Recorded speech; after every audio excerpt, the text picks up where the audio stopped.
Hey guys, welcome back to my channel. तो आज हम पढ़ेंगे क्लास सिक्स्थ की सिविक्स का चैप्टर फर्स्ट, अंडरस्टैंडिंग डाइवर्सिटी। तो इंट्रोडक्शन से स्टार्ट करते हैं। अगर आप अपनी क्लासरूम के अराउंड देखें तो आप नोटिस करेंगे कि हर स्टूडेंट एक जैसा नहीं है। ठीक है, कोई बिल्कुल एक जैसा नहीं दिखता। ठीक है, लोग एक दूसरे से अलग होते हैं, सिर्फ लुक्स में ही नहीं बल्कि लैंग्वेज, फूड, हैबिट्स, कल्चर और रिलीजियस बैकग्राउंड में भी। ये सारी डिफरेंसेस हमारी लाइफ को ज़्यादा इंटरेस्टिंग बनाती है। इसी को हम डाइवर्सिटी कहते हैं।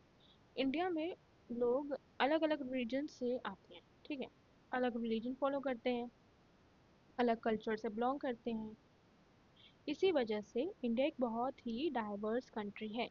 लेकिन सवाल ये है कि इतनी डाइवर्सिटी होने के बाद भी इंडिया कैसे यूनाइटेड है? क्या डाइवर्सिटी यूनिटी का हिस्सा बन सकती है? इस चैप्टर में हम इसी को समझेंगे। अब यहाँ पे क्या है कि तीन बच्चों की ड्राइंग दी गई है। ठीक है, अब इनकी ड्राइंग को देखो तो सभी सेम एज के हैं, लेकिन उनकी ड्राइंग्स एक जैसी नहीं है। इसका रीज़न ये है कि हर इंसान यूनिक होता है। हम सिर्फ देखने में ही अलग नहीं होते, बल्कि हम अलग लैंग्वेज बोलते हैं, अलग कल्चर फॉलो करते हैं और अलग रिलीजियस प्रैक्टिस रखते हैं। ये डिफरेंसेस नेचुरल होते हैं और सोसाइटी का नॉर्मल पार्ट होते हैं। ठीक है, जब स्टूडेंट अपने बारे में इंफॉर्मेशन फिल करते हैं तो मतलब जैसे कि उन्हें क्या पहनना पसंद है, कौन सी लैंग्वेज बोलते हैं वो, ठीक है, कौन सा स्पोर्ट्स उन्हें पसंद है, तो पता चलता है कि कुछ आंसर्स सेम होते हैं और कुछ डिफरेंट। इससे ये समझ आता है कि हम कुछ चीज़ों में सिमिलर होते हैं और कुछ चीज़ों में अलग। ये सिमिलरिटी और डिफरेंसेस दोनों ही डाइवर्सिटी का पार्ट होता है। ठीक, मेकिंग फ्रेंड्स। अब इस चैप्टर में एक स्टोरी दी गई है। ठीक है, समीर एक और समीर दो की। समीर एक स्कूल जाता था, जबकि समीर दो न्यूज़पेपर्स बेचता था। दोनों ही दोनों ही की जो बैकग्राउंड्स हैं वो अलग थे। समीर एक इंग्लिश ज़्यादा जानता था और समीर दो हिंदी में कंफर्टेबल था। धीरे धीरे दोनों की एक दूसरे से बात हुई। ठीक है, उनके बीच में फ्रेंडशिप हो गई। समीर एक हिंदू था और समीर दो मुस्लिम। दोनों के रिलीजियस और कल्चर बैकग्राउंड्स अलग थे, लेकिन फिर भी दोनों फ्रेंड्स बन गए। ये स्टोरी हमें बताती है कि डिफरेंसेस होने के बाद भी लोग एक दूसरे से जुड़ सकते हैं।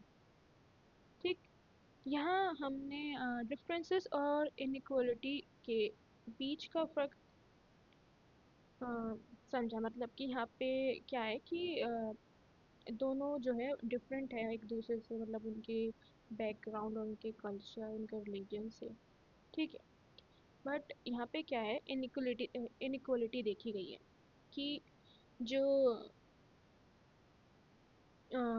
रिसोर्सेज और अपॉर्चुनिटी कम मिलती है। मतलब जो समीर एक है उसको रिसोर्सेज और अपॉर्चुनिटी कम मिलती है, और समीर जो दो है, समीर दो स्कूल नहीं जा पाया क्योंकि उसके पास अपॉर्चुनिटी नहीं थी। ये डिफरेंसेस नहीं बल्कि इनइक्वालिटी का पार्ट है। ठीक है, इनइक्वालिटी का एग्जाम्पल है। ठीक है, what does diversity adds in our life. तो जैसे कि समीर एक और समीर दो फ्रेंड्स बने, वैसे ही हम भी अलग बैकग्राउंड्स के लोगों से फ्रेंडशिप करते हैं। हम उनसे नए फूड, नए फेस्टिवल, नए कपड़े और नए लैंग्वेजेस के बारे में सीखते हैं। ये डाइवर्सिटी हमारी लाइफ को रिच और इंटरेस्टिंग बनाती है। ठीक है, डाइवर्सिटी इन इंडिया। अब यहाँ पे क्या है कि इंडिया एक ऐसा देश है जहाँ बहुत सारी डाइवर्सिटीज़ हैं। यहाँ लोग अलग अलग लैंग्वेज बोलते हैं, अलग रिलीजियस फॉलो करते हैं और अलग टाइप की क्लोथ्स पहनते हैं। लेकिन अगर हम ध्यान से देखें तो हमें ये भी दिखेगा कि लोग काफ़ी चीज़ों में सिमिलर भी हैं। ठीक है, बस उन्हें अलग तरीके से फॉलो करते हैं। How we can explain diversity. आज से कई साल पहले लोग कई जगह से दूसरी जगह ट्रैवल करते थे, कभी ट्रेड के लिए, कभी बेटर लाइफ के लिए और कभी वॉर्स की वजह से। जब लोग नई जगह सेटल होते तो अपनी लैंग्वेज, फूड और कल्चर साथ ले जाते थे। टाइम के साथ अलग कल्चर मिक्स हुए और डाइवर्सिटी बढ़ती गई। ठीक है। इंडिया में लोग अलग अलग तरीके से प्रे करते हैं। ठीक है। और शादी करते हैं, कपड़े पहनते हैं, एक दूसरे को ग्रीट करते हैं और फूड कुक करते हैं। ये डिफरेंसेस कल्चर ट्रेडिशन की वजह से होते हैं। Understanding diversity through geography. ठीक है। लद्दाख और केरला का यहाँ पे एग्जाम्पल दिया गया है। हाँ। हाँ। लद्दाख जो कि जम्मू एंड कश्मीर के ईस्ट में है। ठीक है। एक कोल्ड डेजर्ट एरिया है ये। यहाँ एग्रीकल्चर मुश्किल है क्योंकि रेनफॉल कम होती है। लोग शीप और गोट पालते हैं और वूल से पश्मीना शॉल्स बनाते हैं। ठीक है। यहाँ के लोग स्नो को पानी के लिए यूज़ करते हैं। अच्छा, तो पश्मीना शॉल को क्या है कि ज्योग्राफिकल इंडिकेशन टैग मिला था 2013 में। ठीक है। ओके, अब आते हैं हम केरला पे। केरला में क्या है कि केरला इंडिया के साउथ वेस्ट में लोकेटेड है। ठीक है। यहाँ सी और हिल्स दोनों हैं।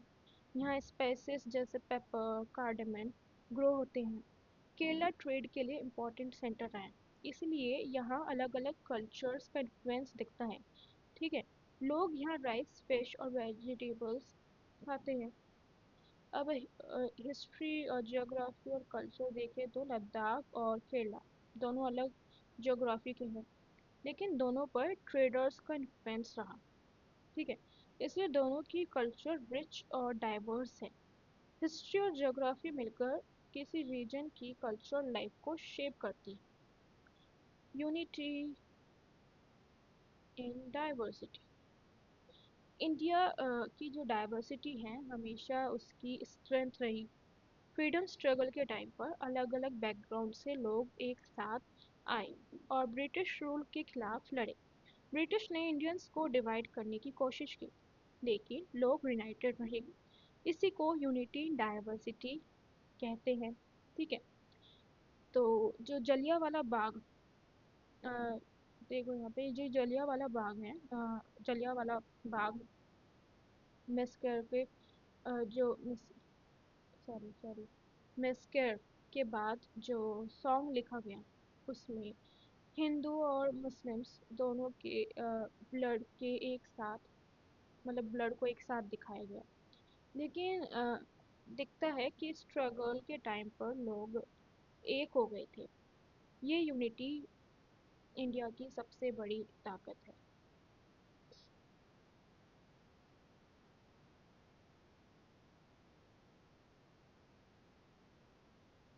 तो यहाँ पे चैप्टर ख़त्म होता है। ठीक है। तो अगर आपको ये वीडियो समझ आई हो, अच्छी लगी हो, तो प्लीज़ कमेंट्स करना, लाइक करना, शेयर करना, सब्सक्राइब करना। मिलते हैं नेक्स्ट वीडियो में। तब तक के लिए बाय।